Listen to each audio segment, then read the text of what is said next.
Hey guys, what's up? Student Size here, and today's video is going to be one on shoulder press, the exact modifications that I use in order to protect my shoulders and that I recommend you guys use as well, alongside the different techniques that people tend to use in order to cheat their way up that actually harm them in the long run. I'm going to try and show you side by side those versus the right method.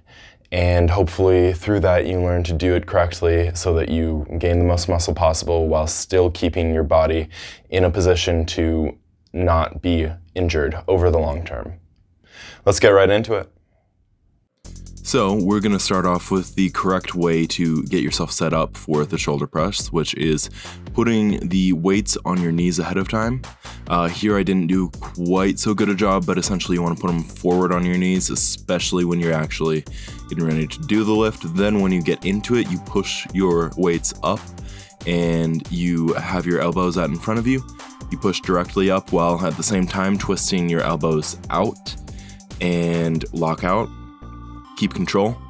Slowly go back down, pulling your elbows back in front of you in order to keep your shoulder in a good position for health and longevity. If you keep your elbows out, it actually ends up hurting your shoulder joint over time because of that constant tension between tendon that's in there and the head of the humerus. We're gonna show you a different way that people tend to get themselves started for this lift, which is they start with the weights hanging and they curl it up, whether it be to their knees so that they can get the weight up or all the way up to their shoulders. This is going to prohibit you from getting the weight up when it's really heavy, because that extra weight isn't going to be easy to curl. Your biceps are much weaker than your legs are, so it's going to be much easier to get up with your legs, and putting them on your legs right away is the best way to do that. That being said, you don't necessarily want to, like I showed you in this clip, put them way up on your legs, because then you end up having to curl them up anyway. Your legs aren't going to do anything. Next, I wanted to show you a couple of extremes for this. Some people, for no reason in my opinion, they tend to push with only their elbows in the frontal plane. They take my advice a little bit too far, insofar as they don't twist their elbows out. The reason that we're twisting them out when we do the rep is because you're recruiting more muscle. With just the front raise like I was doing there, it's just really going after the front delts. Now, you can also do the other exaggerated version, which is keeping your elbows out all the time. The issue with this is what I was saying before, how it actually screws up the joint and the tendon inside of the joint. It isn't a good option, in my opinion. Another thing that people will do sometimes is when they were taught to put their elbows out, they were taught not to go all the way down. So maybe they start to adopt the correct elbow habits, but they don't go all the way down. Part of the reason for the way that I have adapted this is so that you can go all the way down and not have to worry about it. Another thing here, I'm trying to show off good back placement. I am driving my abs into the bench so that my back doesn't come off of the bench, moving my body towards more of a chest press. Right here, I'm doing well at that, but in this next clip, I'm exaggerating failure of that because I'm like trying to cheat it up, getting tired, anything of the sort. That is not what you want to end up doing.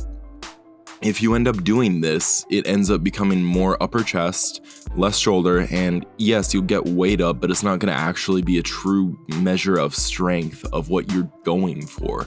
So what's the point?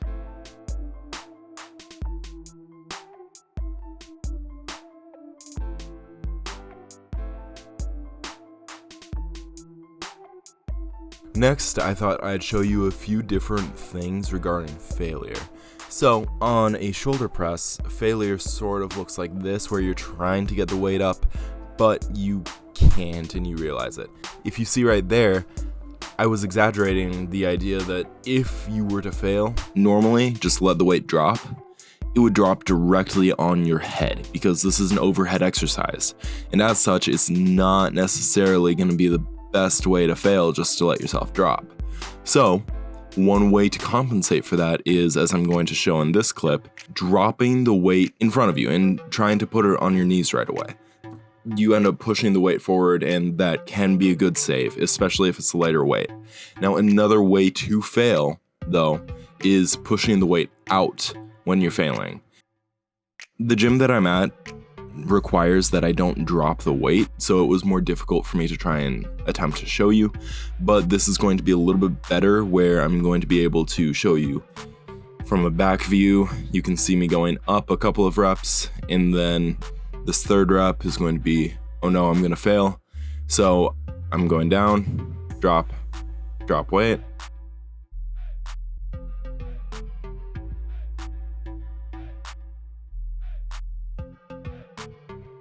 That's one way I prefer to do it instead. This way, where got those 2 reps in, then the third rep I'm going to fail. Slow-mo here, I'm going down, I'm pushing out. And then right here, I wouldn't have my grip anymore because I would be pushing it out and just letting it fall to the ground. But in the gym that I'm at, I'm not able to do that. So I ended up just taking it down all the way and trying to attempt to simulate that. But that's not the way that you necessarily want to do it.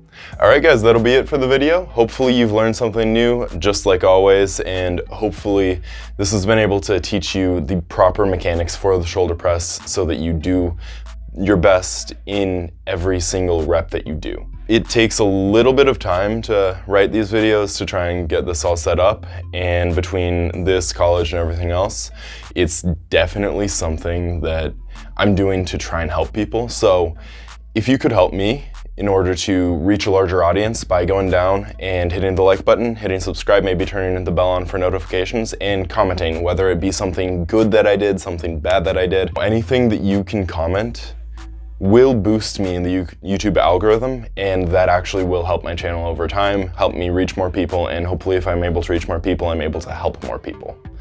That is the entire goal behind everything that I'm doing here. Anyways, I hope you enjoyed, and hopefully you have a great rest of your day. Have a good one.